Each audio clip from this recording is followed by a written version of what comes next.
This is the story of a man named Stanley.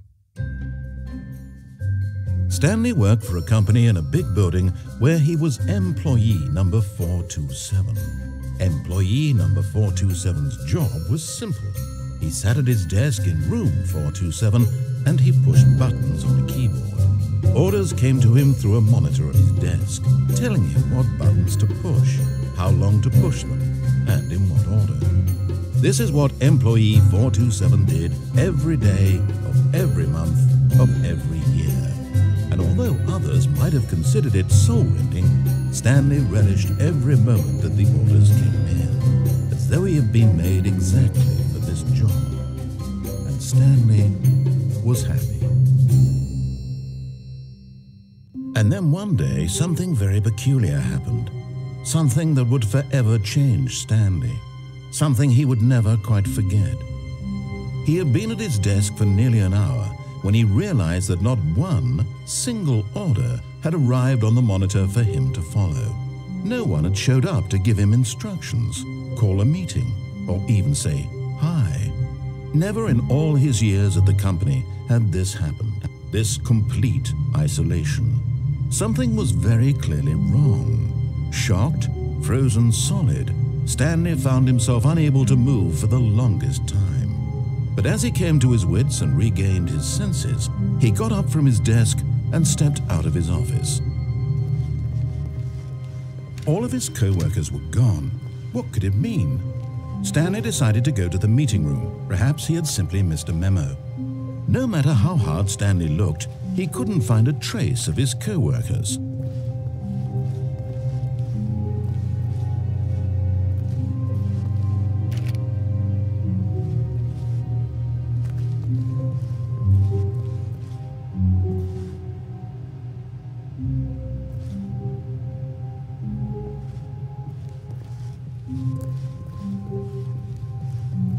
When Stanley came to a set of 2 open doors, he entered the door on his left.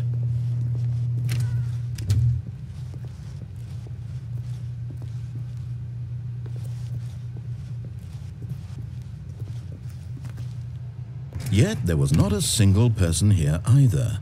Feeling a wave of disbelief, Stanley decided to go up to his boss's office, hoping he might find an answer there.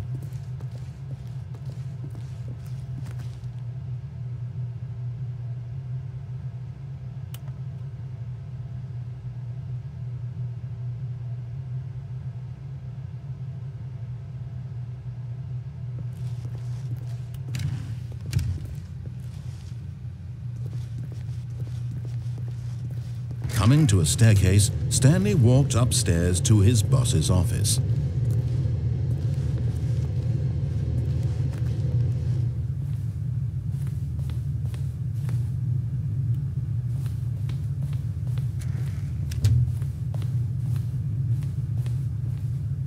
Stepping into his manager's office, Stanley was once again stunned to discover not an indication of any human life. Shocked, unraveled, Stanley wondered in disbelief who orchestrated this. What dark secret was being held from him?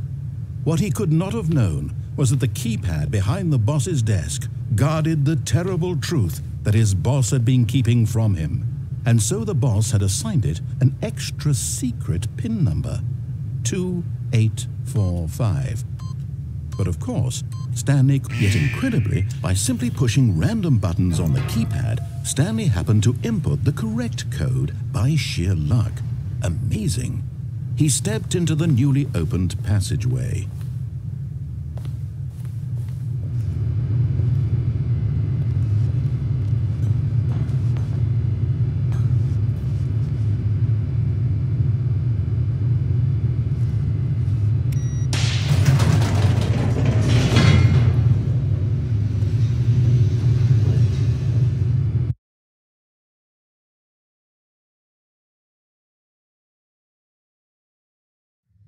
Descending deeper into the building, Stanley realized he felt a bit peculiar. It was a stirring of emotion in his chest, as though he felt more free to think for himself, to question the nature of his job. Why did he feel this now, when for years it had never occurred to him? This question would not go unanswered for long.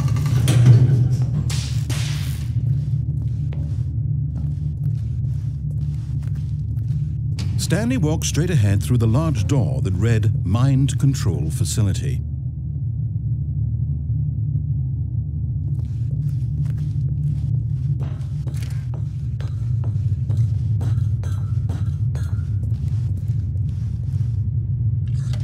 The lights arose on an enormous room packed with television screens.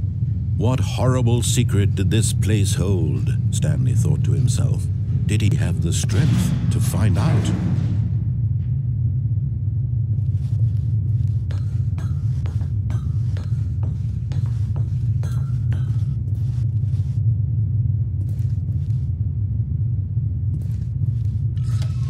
Now the monitors jumped to life, their true nature revealed.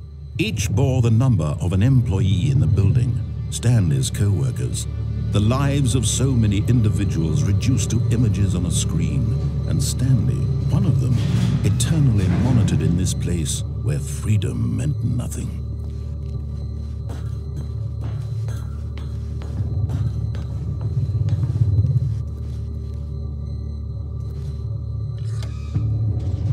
This mind control facility, it was too horrible to believe. It couldn't be true. Had Stanley really been under someone's control all this time? Was this the only reason he was happy with his boring job? That his emotions had been manipulated to accept it blindly? No, he refused to believe it. He couldn't accept it. His own life in someone else's control? Never! It was unthinkable, wasn't it? Was it even possible? Had he truly spent his entire life utterly blind to the world? But here was the proof, the heart of the operation. Controls labeled with emotions, happy or sad or content, walking, eating, working, all of it monitored and commanded from this very place. And as the cold reality of his past began to sink in, Stanley decided that this machinery would never again exert its terrible power over another human life, for he would dismantle the controls once and for all.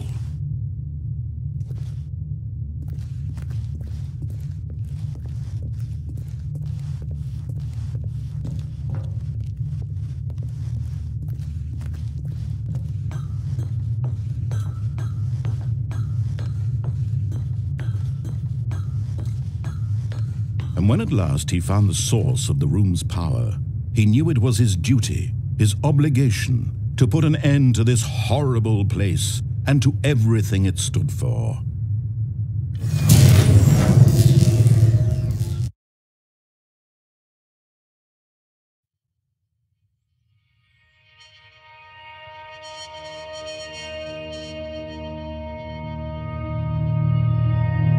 Blackness and a rising chill of uncertainty.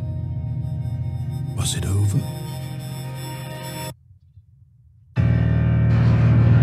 Yes! He had won! He had defeated the machine, unshackled himself from someone else's command. Freedom was mere moments away.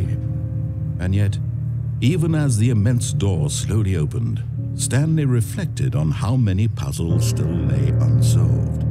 Where had his co-workers gone? How had he been freed from the machine's grasp? What other mysteries did this strange building hold?